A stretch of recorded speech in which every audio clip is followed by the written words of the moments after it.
welcome to Idioms of Normality on Future Framed TV, hosted by Traces.Dreams. I'm here today with Ruth Galloway. Thank you so much for joining us. Yeah, thank you for having me.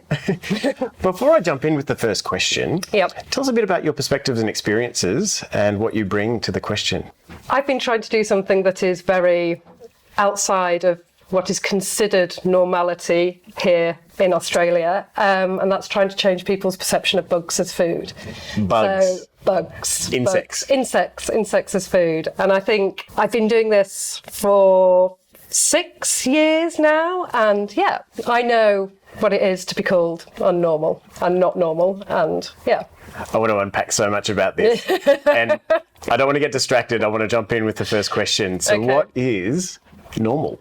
I love this question. I think it's a brilliant question. And because I think personally, I've fought against normality or conforming all my life, not consciously, but I think when I reflect that I have. And so it was really interesting to unpack it as a question. And for me, what came up was normality is a set of parameters that we all hold inside ourselves, and which then forms our perception of what is personally normal. And I think that's really interesting because I think these parameters start to be formed as soon as you're born, really, you know, where you're born, your peers, your parents, social, cultural conditioning, all influence. Media is a huge one, I think, that starts to form our personal idea of what is normal.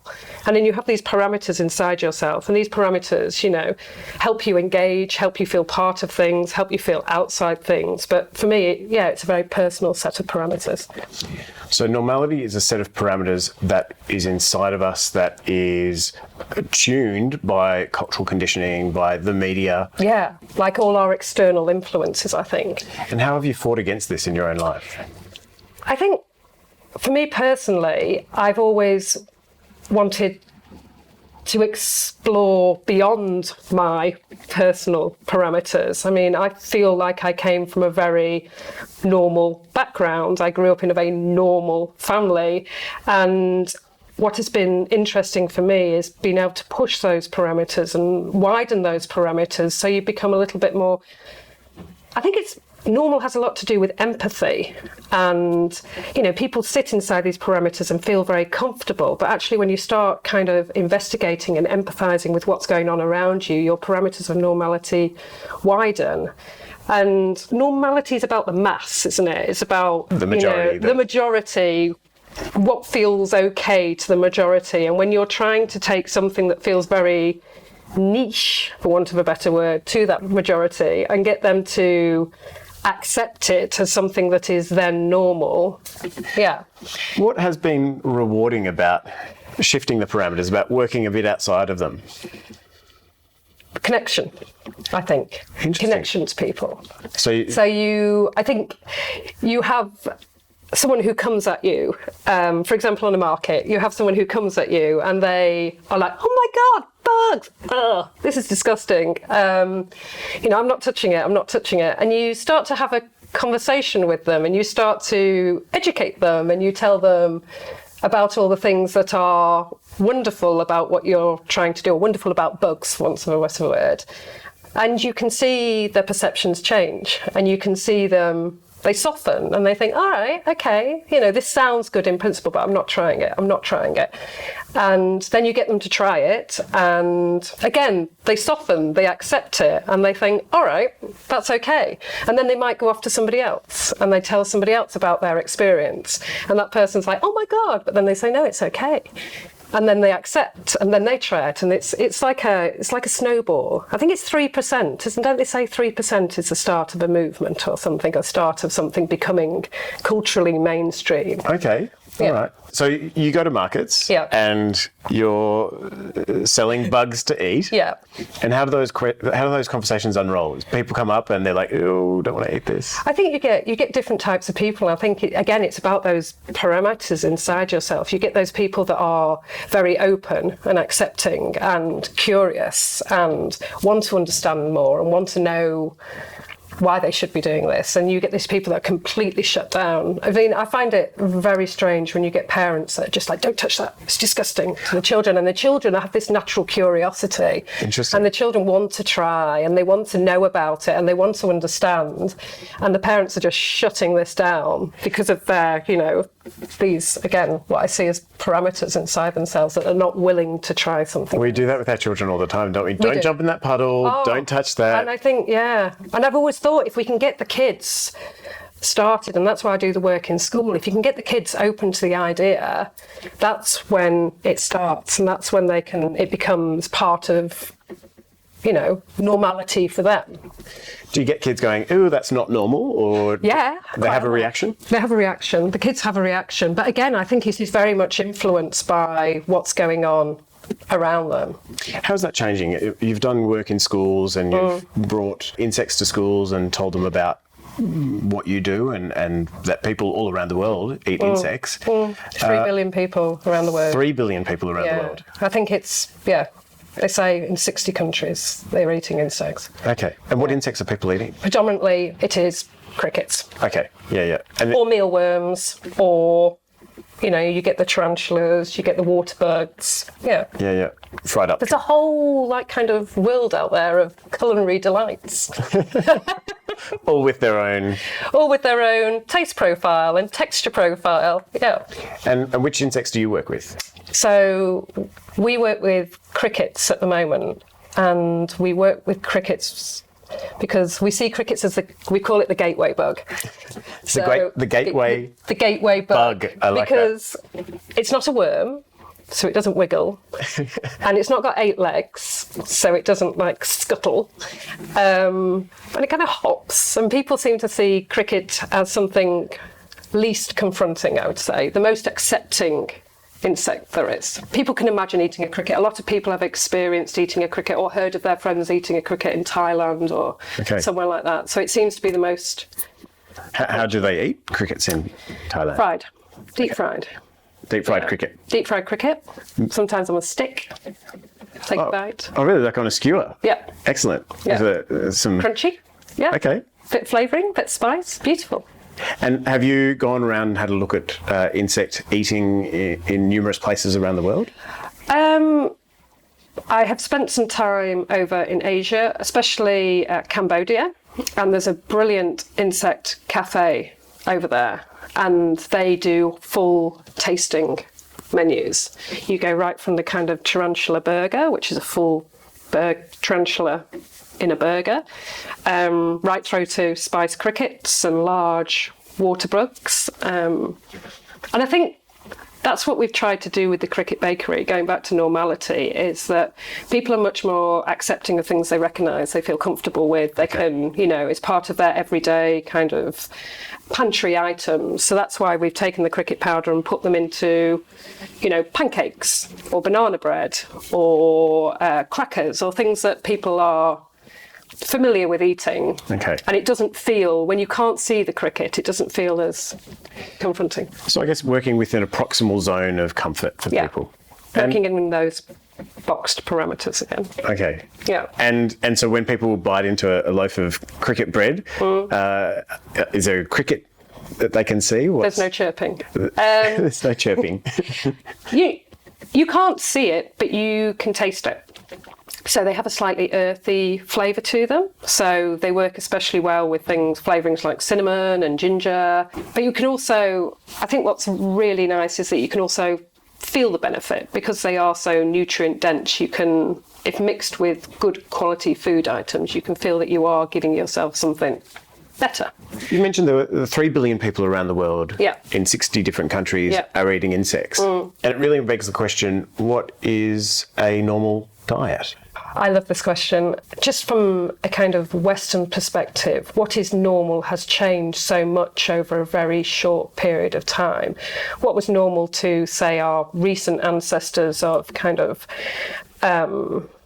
pasture-raised meat, backyard-based vegetables, good quality nutrient-dense food and grains has been completely skewed, and now it's normal to walk up and down the aisles of some brightly lit supermarkets, selecting pre-packaged things off the shelves that probably don't have a lot of relationship to actually the food that they are supposed to represent. So I think what is normality as food now is quite sad, actually.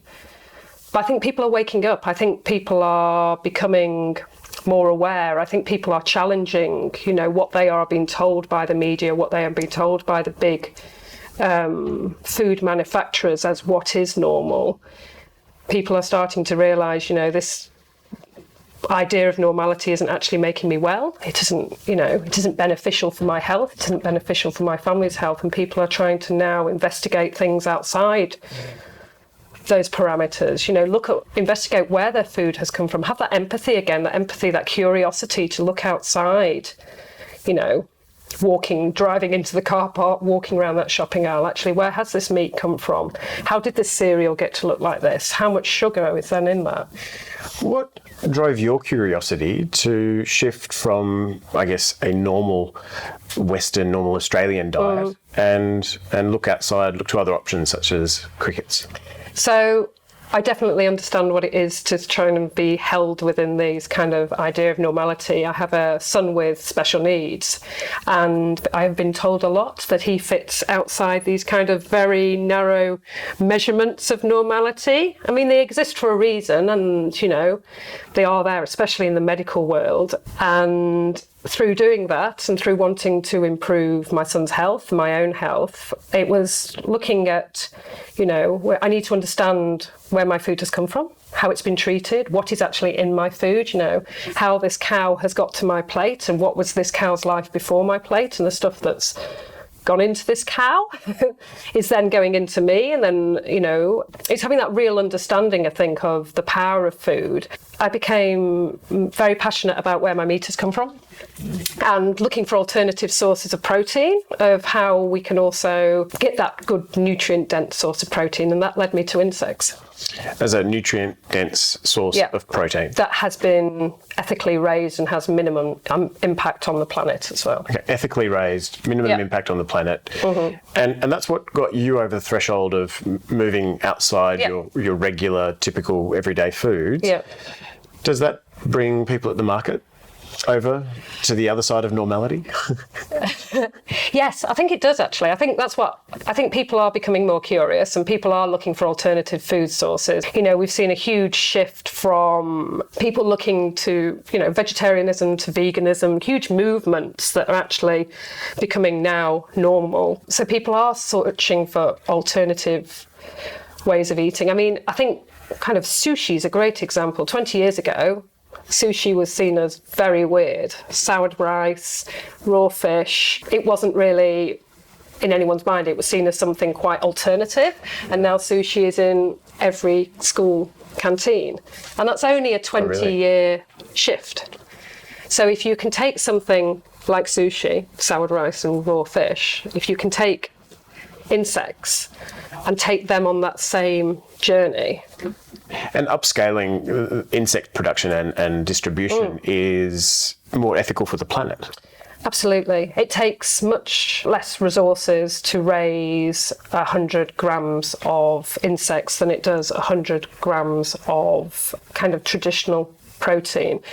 And I am very pro regenerative farming, so I think we need animals on the earth. We need animals to help the soil, but we cannot farm animals. It is not ethically correct, I believe, to farm animals in the way they are intensively industrially farmed and shipped and treated. So we need to find alternative ways of feeding a huge growing population. Yeah. And insects take a very small amount of space. They take a very small amount of resources. The insects that we use, the crickets that we use, are fed on waste organic material. So they are also solving a kind of landfill food problem, and they create a very kind of 69.9 grams of protein per 100 grams. They're much more protein dense than any traditional source of protein. Wow, almost 70% Almost 70%. protein. Yeah. So And it's a full, complete protein, all 9 amino acids, B12, your omegas, probiotic fibre. They just make so much sense. And this is why when you start talking to people about it, like, oh my God, okay. It's funny, isn't it? Because what makes sense isn't always what is normal. No, absolutely. And it's funny that what makes sense can rub up against our sense of normality so harshly, and we can be so fixed in ways that actually don't make sense. I think so. And I think it's, normal, or what the mass is doing feels very comfortable, and it's very easy to move along with that without questioning it because so many people are doing it around you. But I think, to sort of step out of that comfort zone, to cause some friction, you eventually find that a few people start to follow you and then think you're normal. So what questions should we popularise? What questions should we be asking to help people make sense, to challenge normality? I think personally people should be asking about where their food comes from a personal point of view, and where their food comes and how it got to their plate, and is this normal? Is this what should be considered normal behaviour? And I think, people just need to think of their parameters and maybe widen them slightly and have a think about what could happen if they stepped outside them. What would happen if I stepped outside my parameters of normality? What would happen if I had empathy with what else was going on around outside it? Great. I think beautiful things happen. Ruth, so much thanks I have for you today. Thank you. Thanks for listening. Thanks for joining us on Idioms of Normality on Future Frame TV, hosted by Traces.Dreams.